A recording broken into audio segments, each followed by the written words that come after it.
بسم اللہ الرحمن الرحیم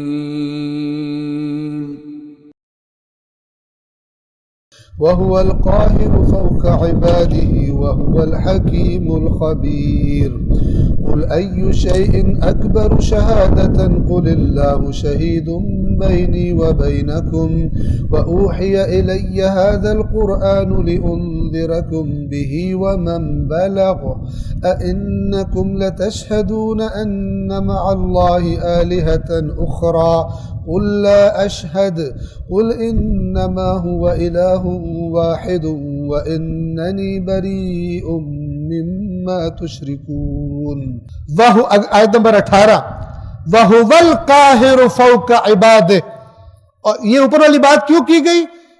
اور وہی ہے جو اپنے بندوں پر مسلط ہے، قاہر ہے، غالب ہے۔ وَهُوَ الْحَكِيمُ الْخَبِيرُ، اور وہی ہے جو حکمتوں والا اور ہمیشہ خبر رکھنے والا۔ انہی صفات والا پھر نفع اور نقصان کا مالک ہوتا ہے، اور وہی کیونکہ سب کو اس نے پہنچانا ہے، اس کے سسٹم نے، نظام نے، اس کو خبر ہونی چاہیے۔ ایسا نہیں ہے کہ بعض بےہودہ گوئی کرنے والے کہ جی حضرت جبرائیل جو ہے وہ نیچے زخمی ہو کے زمین پر پڑے رہے اور اللہ تعالیٰ انتظار میں بیٹھے تھے، پھر جب وہ پہنچے اوپر تو اللہ نے پوچھا جبرائیل تو کدھر تھا؟ سبحان اللہ، اللہ کو پتہ ہی نہیں جبرائیل کدھر تھا۔ یہ اللہ بنایا ہوا، یہ اللہ نہیں ہے، یہ من گھڑت چیزیں اللہ نہیں ہوتی، اللہ وہ ہے جو اللہ نے خود بیان کیا۔ سبحان اللہ عما یصفون، جو یہ بیان کر رہے ہیں اللہ اس سے بلند ہے،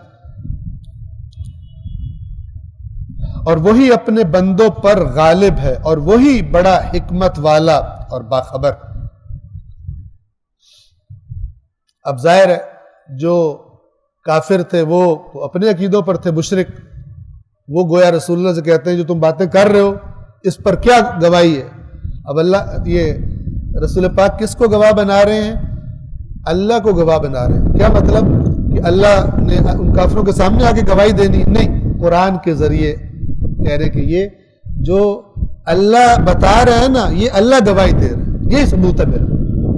ماننا ہے تو مانو، نہیں ماننا تو نہ مانو، یہی ہے۔ قل ای شیء اکبر شہادۃ قل اللہ، آیت نمبر 19، کہہ دیجئے کون سی چیز گواہی کے اعتبار سے سب سے بڑی؟ قل اللہ، کہہ دیجئے اللہ، اور اللہ کی گواہی کہاں پر ہے؟ قرآن میں۔ قل اللہ شہید بینی وبینکم، کہہ دیجئے اللہ گواہ ہے میرے اور تمہارے درمیان، یعنی یہ اپنے کلام کے ذریعے یہ بتا رہا ہوں۔ وَأُوحِيَ، اب وضاحت کر رہے ہیں اس کی کہ یہی قرآن ہے۔ وَأُوحِيَ إِلَيَّ هَذَا الْقُرْآنِ لِأُنذِرَكُمْ بِهِ وَمَنْ بَلَغَ، اور میری طرف یہ قرآن وحی کیا گیا ہے تاکہ تمہیں بھی خبردار کر دوں اور جس تک یہ پہنچے، یعنی راستہ کھول دیا کہ کسی خاص زمانے کے لیے نہیں ہے، جس تک یہ قرآن پہنچے ان سب پر یہ گواہ ہے۔ اور یہ پھر واضح ہے کہ قیامت کے دن اسی کو پھر یہ قرآن بھی گواہ، اس کی آیات گواہ بنے گی۔ ہاں بھائی اس میں تو یہ لکھا تھا، تم کہاں پھر رہے تھے؟ اور یہ کہہ کر رسول پاک سے کہا جا رہا ہے کہ یہ بات کہہ کر ان کافروں سے کہو اَإِنَّكُمْ لَتَشْهَدُونَ أَنَّ مَعَ اللَّهِ آلِهَةً أُخْرَى، کیا تم یہ گواہی دیتے ہو کہ اللہ کے ساتھ کوئی اور معبود بھی ہے؟ اس کلام کے بعد کہ اللہ خود اپنے کلام میں اپنی وحدانیت بتا رہا ہے، اپنی صفات بتا رہا ہے کہ اس کا کوئی ان کاموں میں شریک نہیں ہے، تم پھر بھی گواہی دیتے ہو کہ اللہ کے سوا کوئی اور معبود ہیں؟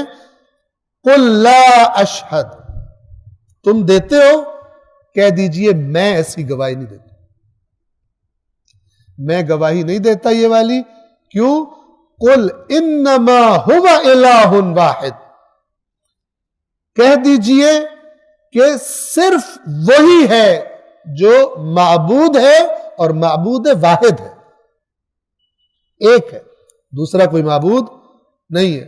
لہٰذا اگر کبھی آپ سنیں کہ مولا منبر کوفہ پہ کہہ رہے تھے میں عابد بھی ہوں معبود بھی ہوں، تو وہ بہتان باندھ رہا ہے اور خباثت کر رہا ہے اور لوگوں کو شرک کی کھلے عام دعوت دے رہا ہے، اس کے سوا اور کچھ نہیں. ورنہ رسول پاک کو کیا حکم دیا جا رہا ہے؟ تم گواہی دیتے ہو کہ اللہ کے سوا کوئی اور بھی ہے، اور یہ بےہودگی ہزار لوگوں کے سامنے چڑھ کے کی جاتی ہے، پتہ نہیں. کہہ دیجئے وہی، صرف وہی معبود واحد ہے. وَإِنَّنِي بَرِيءٌ مِّمَّا تُشْرِكُونَ، اور یقیناً میں جو تم شرک کر رہے ہو اس کے ساتھ اس سے بری ہوں، میرا کوئی تعلق نہیں ہے. یہ لفظ بری، تبرع، براعت، یہ ایک ہی لفظ ہے، ایک ہی ان کا میننگ ہے، یعنی کوئی تعلق نہ ہونا. اظہار براعت یعنی اظہار لا تعلقی، تبرع یعنی لا تعلقی، یہ تبرع کا معنی ہے. باقی اپنی محنت ہے غریبوں کی جو تبرع کے میننگز لیتے ہیں. تبرع کا معنی یہ ہے اننی بریء مما تشرکون، میرا کوئی تعلق نہیں ہے وہ جو تم اللہ کے ساتھ شرک کر رہے ہو، میرا اس کے ساتھ کوئی تعلق نہیں ہے. یہ پوری آیت گویا کہ رسول اللہ گواہی دے رہے ہیں اور ان کو کہہ رہے ہیں ٹھیک ہے پھر میں تو یہ گواہی دے رہا ہوں، تم کہتے ہو اللہ کے ساتھ اور بھی ہے، میں نہیں کہتا اور میں بری ہوں تمہارے شرک سے. آیت نمبر 20. اللہ العلی العظیم.